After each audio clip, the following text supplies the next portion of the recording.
সময় দিতে দিতে আমার কাজের প্রতি মনোযোগ নষ্ট হয়ে গেল, আমার পুরো সব কিছু লস হয়ে গেল। কেন যে ফেসবুকে টাইমটা দিলাম, কাজের পিছনে যদি এখন ছুটতাম লাখ লাখ টাকা ইনকাম করতাম। এই সব শেষ।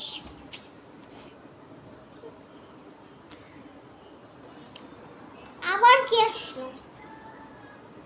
ভাইজান, আপনার বন্ধু আসছে আপনার সাথে দেখা করতে। আরে তুই তুই কোথায় ছিলি এতদিন? তোর তো খোঁজই পাই না। আজকাল তো তুই দেখাই যায় না। তুই তো দুমুরের ফুল হয়ে গেছিস, উদা হয়ে গেছিস। তুই তো খুঁজেই পাওয়া যায় না। ফোন দেই ফোনও ধরস না, মেসেজ দেই মেসেজও দেখছিস না। কি করিস রে তুই সারাদিন? আমি তো আর ম্যাজিক জানি না যে উঠা হয়ে যাব। আজকাল মানে আজকে তো আসলাম, কালকে আসবো। তুই চাইলে সারা জীবন 24 ঘন্টাই তোর সাথে থাকবো, খাওয়ামু দামু। তখন যে বিরক্ত হয়ে বলবি যা চলে যা। হ্যাঁ, এদের কিন্তু বলা ঠিক হয় না। বলা উচিত ছিল কালকা দিনকাল আসিস নাই।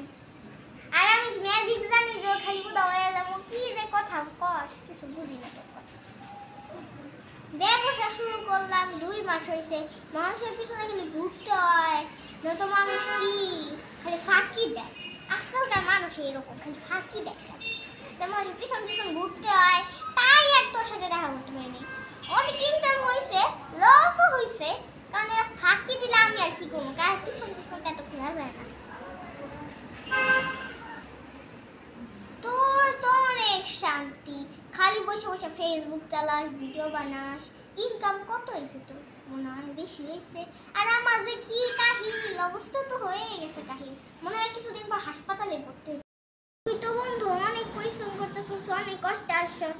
আমি ভাবতেছিলাম আমি মনে হয় অনেক কষ্ট করতেছি, তুই মনে হয় আরামে আসিস। কিন্তু তোরে দেখে বুঝলাম যে তুই বেশি আমার থেকে বেশি কষ্ট করতেছিস। তুই যত কষ্ট করতেছিস আমি তো তা অর্ধেক করতেছি না। আর 2 মাসে কি আর টাকা কামানো যায়? আমার উপর দিয়ে অনেক কষ্ট দেখতেছি। তোরে দেখা শিখলাম আমার আরো অনেক ধৈর্য ধরতে হবে, ধৈর্য ধরে কাজ করতে হবে, তাহলে না ফলাফল পাবো।